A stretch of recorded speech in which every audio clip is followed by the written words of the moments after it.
talk about this evening a little bit, just real briefly.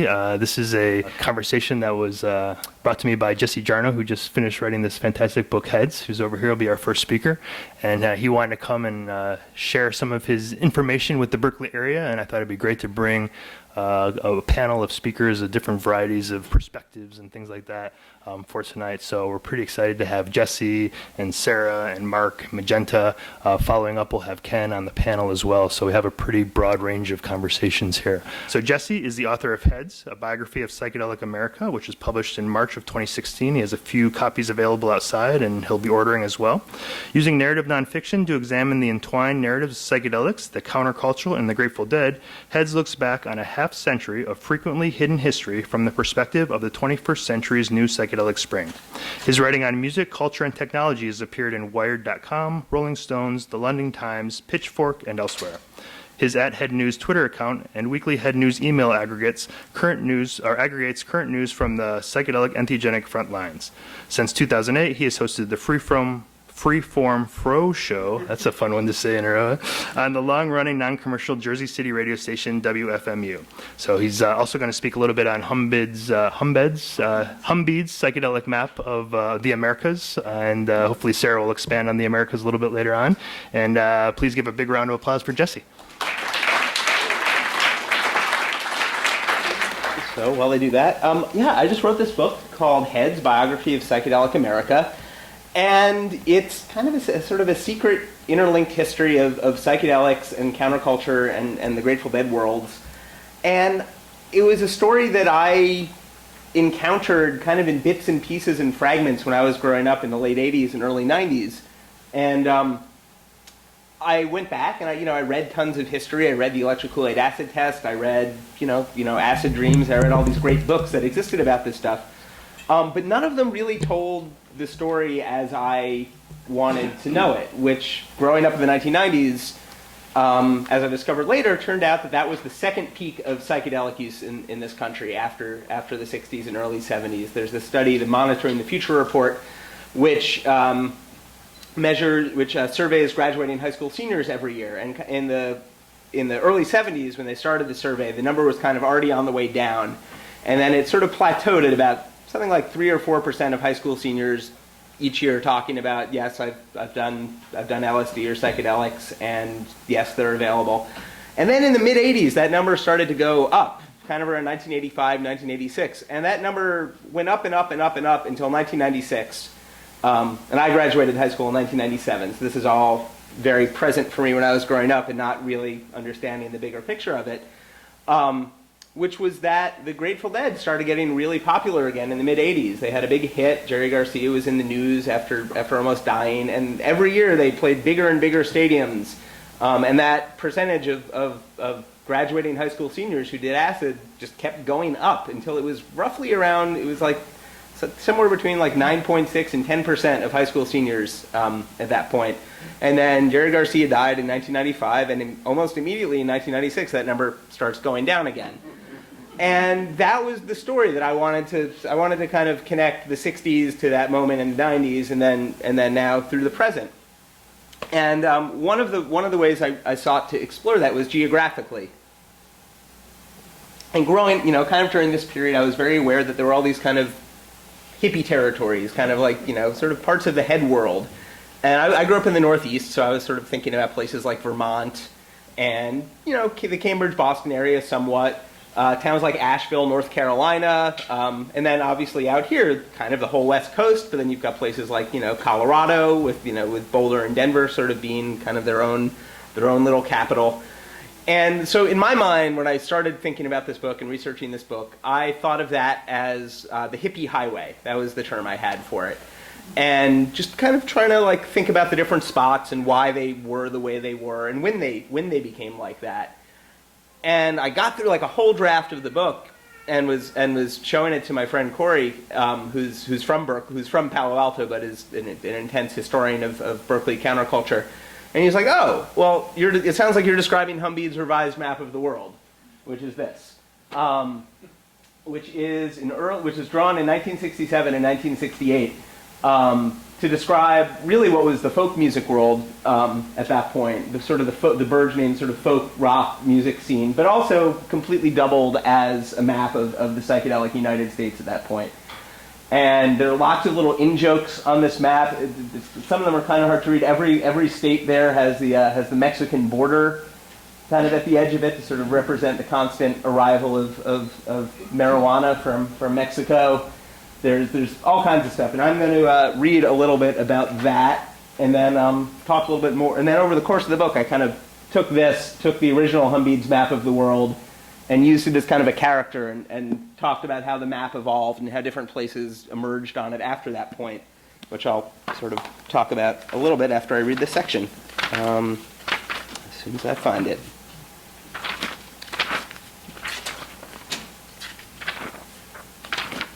All right. In Berkeley, a pair of heads draw a map of the new world whose shape will remain functional into the next century. The two meet in a local music store sometime in mid-1967 after they witness someone unsuccessfully trying to hitchhike from Berkeley to Kansas City.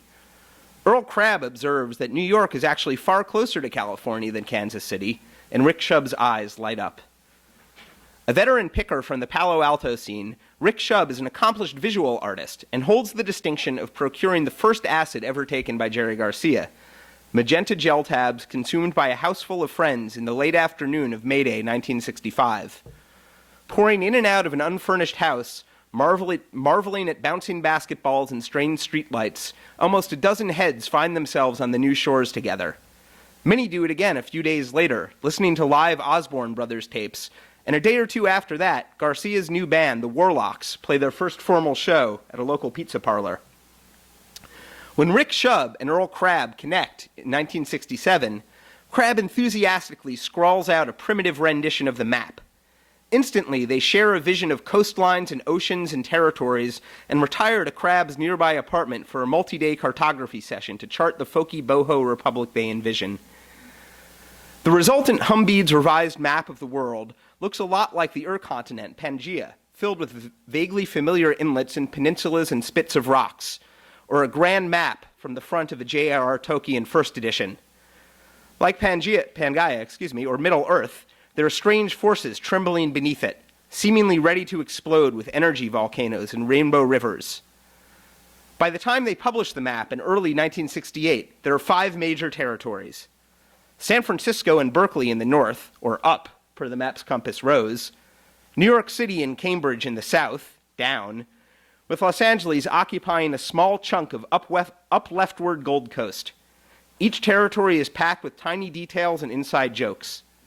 There are landmarks like the Fillmore West, an acknowledgement of far-flung territories like Plainfield, Vermont, home to the free-thinking Goddard College, on the map landlocked in Cambridge.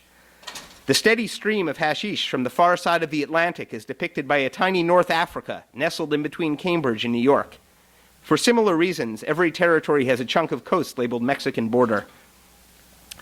The underground population serving overseas is represented by a small territory of Southeast Asia between LA and San Francisco, frequently soldiers' last port of call before shipping to Vietnam.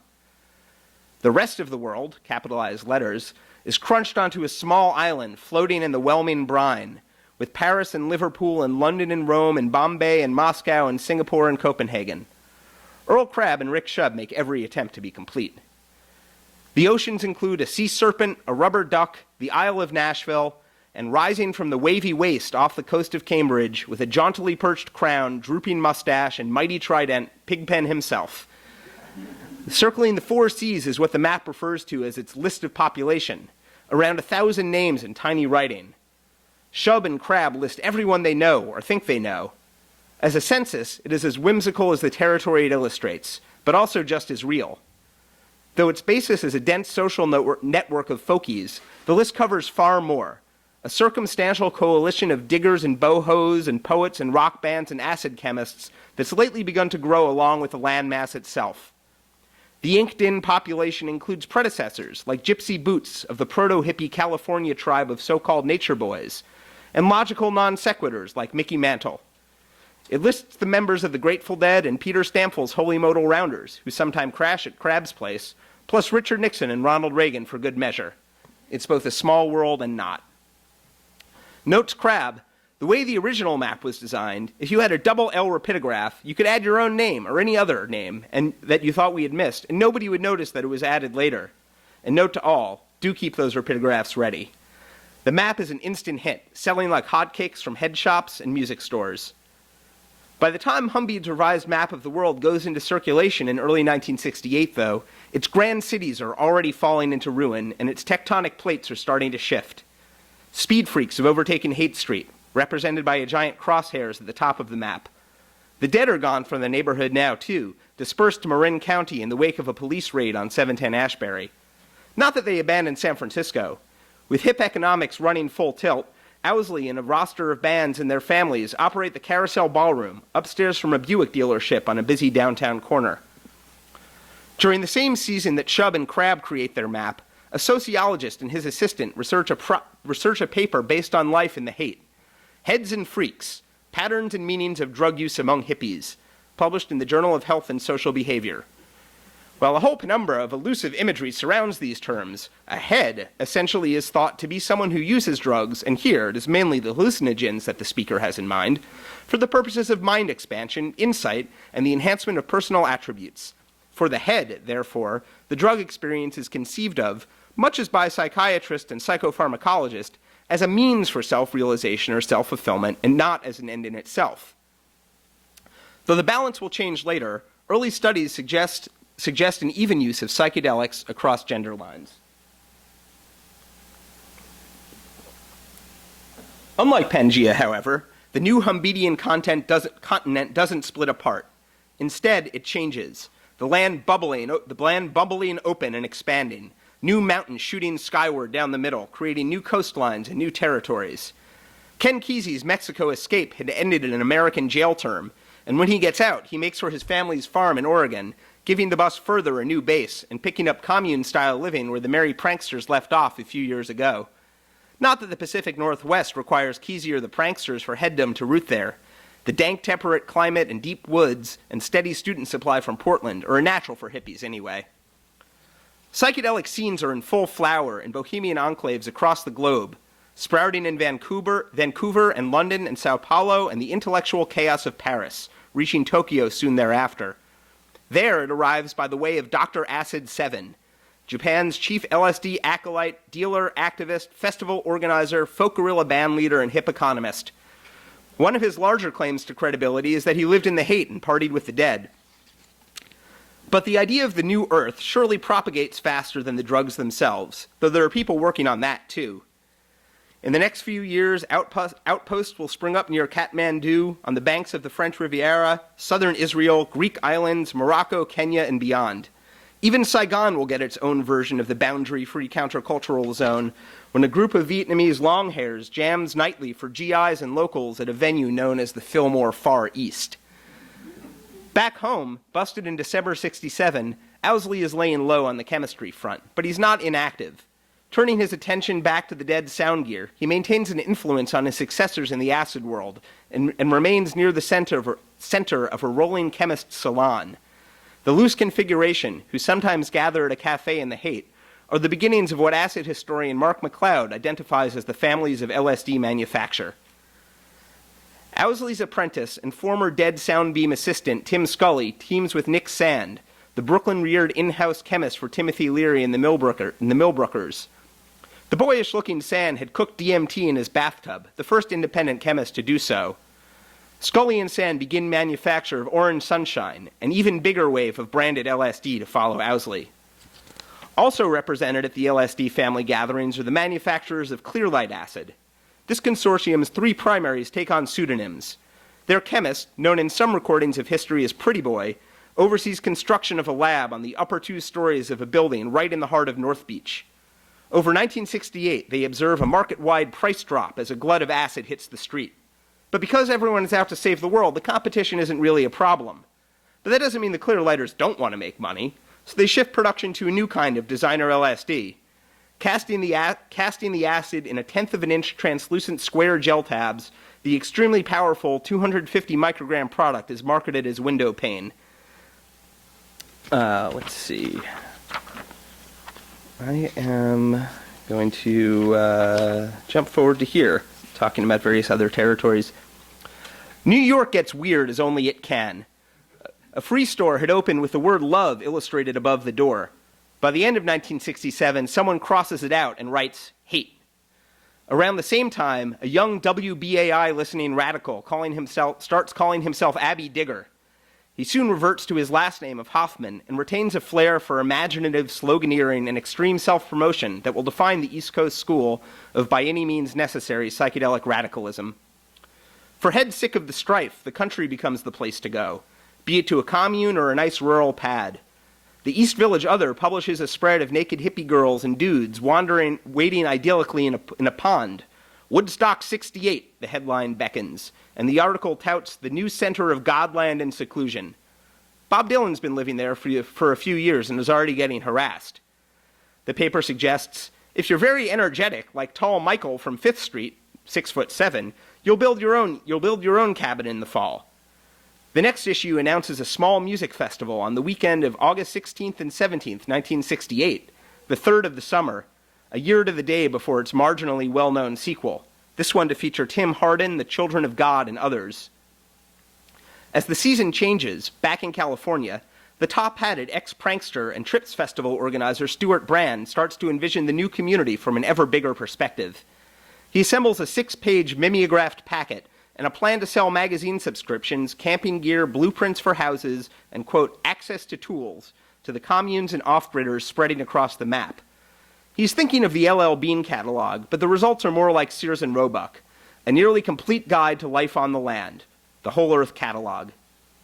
In a Dodge pickup with sample items, Brand and his wife trace the shapes of the new and swelling Humbeadian territories. They buzz out to Sonoma to visit Brand's former Trips Festival compatriot Ramon Sender at Morningstar, and then down to New Mexico and southwestern commune land, where geodesic domes pop up in the Albuquerque hills near Placitas, dubbed Dome Valley.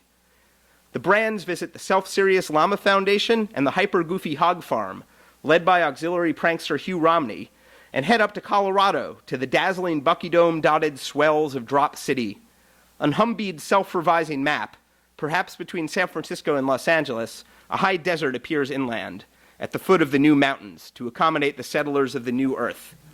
We are as gods, Brand suggests in the first edition of his Whole Earth catalog. We might as well get good at it. As its page count sprawls, it becomes ubiquitous around the land. The book spawns a revolution in homemade seeming publishing, and plants Brand's futurist dreams in the heads of heads everywhere.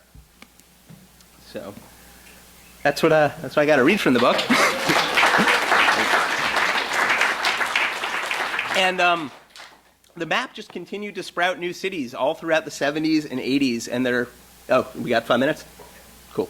Like I was saying, sort of up the Northwest, and kind of, it's been described to me as a sort of a fertile crescent, kind of running up the coast and sort of around Portland and Seattle, and running east to Montana, of sort of a chain of hippie towns, and people telling me in the 70s about how it was kind of a Silk Road with sort of drugs and emeralds and rumors and things all kind of being exchanged at various stops along the way. You have places like Plainfield, Vermont, which is on the map, but got even headier after this when the Bread and Puppet Theater Company arrived in 1970, based out of Goddard College, and that became kind of a central node there where people came and worked on this big sort of collective art project, but also really made roots in the area. And now that area of Vermont is really just second and third and maybe even fourth generation bread and puppet families just sort of sprawling out around northern Vermont, and it just keeps going. And it's still completely valid to me that I'm here in the Bay Area, and I seeing people I know from New York, and likewise in New York, constantly running into people I know from here, and it's still pretty magical to me. So that's what I got to say about Humbead's revised map of the world. So we're going to do, I think the way we're going to do this tonight is have a couple of limited question-answer conversations after each presentation, sort of trying to focus on the individual presentations, and then at the end of the night we'll have kind of a big sort of more open conversation about, wherever things wander. But if anybody has questions or questions or comments or anything. or corrections for that matter.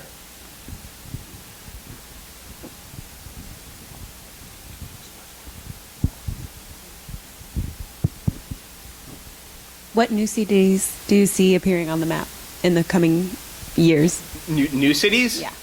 That's a good. I see. Actually, Baltimore has been.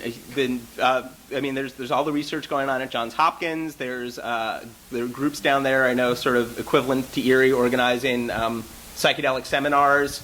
There's a guy named Twig Harper there who's doing a lot of research into salvia. There's really kind of this little flourishing artistic psychedelic scene going on there that I think is sort of. It sort of seems kind of like Detroit to me, in that it's kind of this sort of burnt out city with kind of a lot, sort of kind of the classic model for that kind of, I guess gentrification, for lack of a better word, but it seems pretty fertile.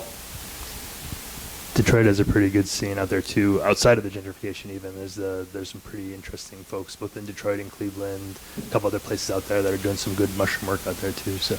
Right. Yeah, that was one that I actually kind of missed for the book project that I'm a little bummed about, that there was kind of like a psychedelic noise scene in Detroit in the early kind of like 2003. There was just that Trip Metal Festival a couple weekends ago in Cleveland that's kind of an outgrowth of these like extreme psychedelic noise people. And Twig Harper in Baltimore is kind of part of that axis as well. I just wanted to add, maybe, I don't know if you covered it in the book, but it was very interesting, the correlation between the Dead and the rise and use of acid. Mm-hmm. As I recall it, when the Dead really went over the top is when they toured with Dylan.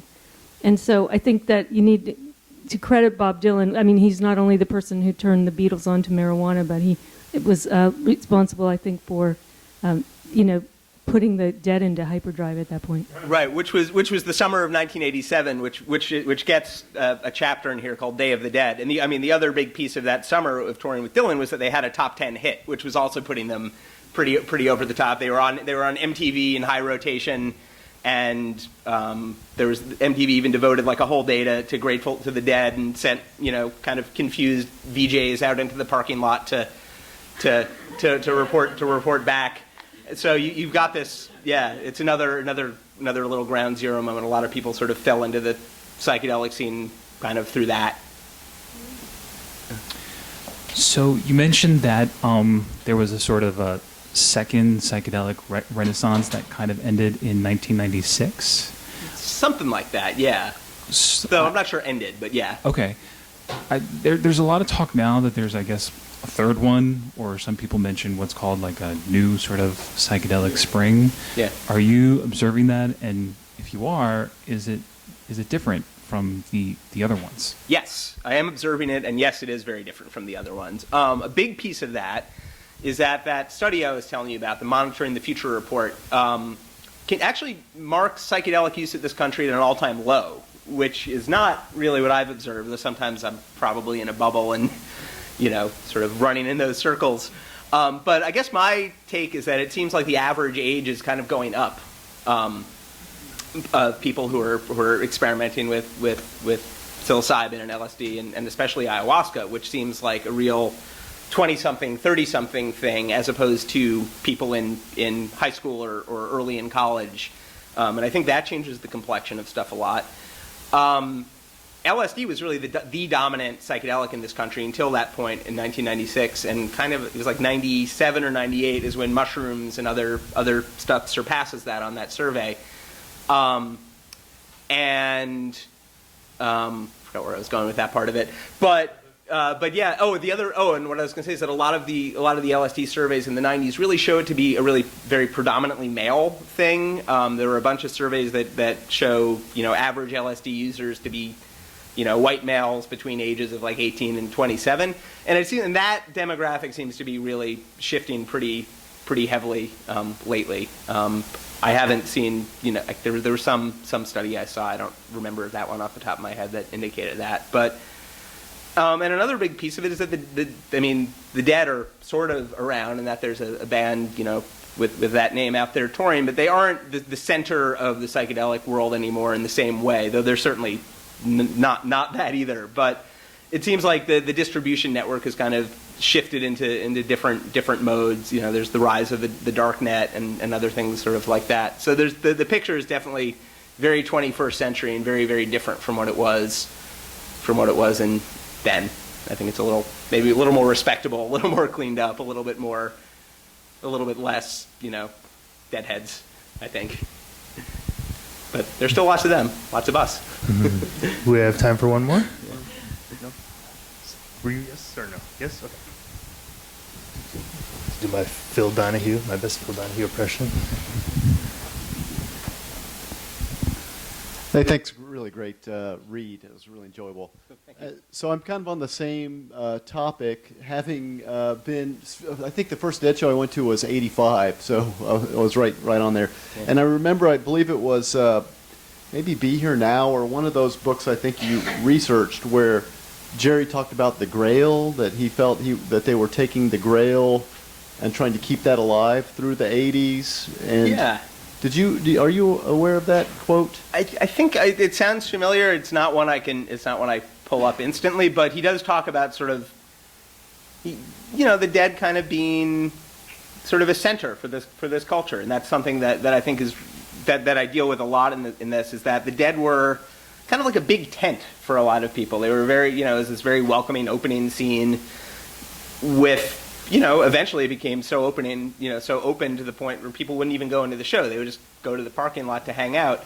But it became this real, nexus for all kinds of stuff, and people would kind of pass through that world on their way to doing other things. One example that I read about in the book is the artist Keith Haring, who is an enormous Deadhead and went on Dead Tour, and his first ever publicly sold artwork was a Grateful Dead bootleg shirt.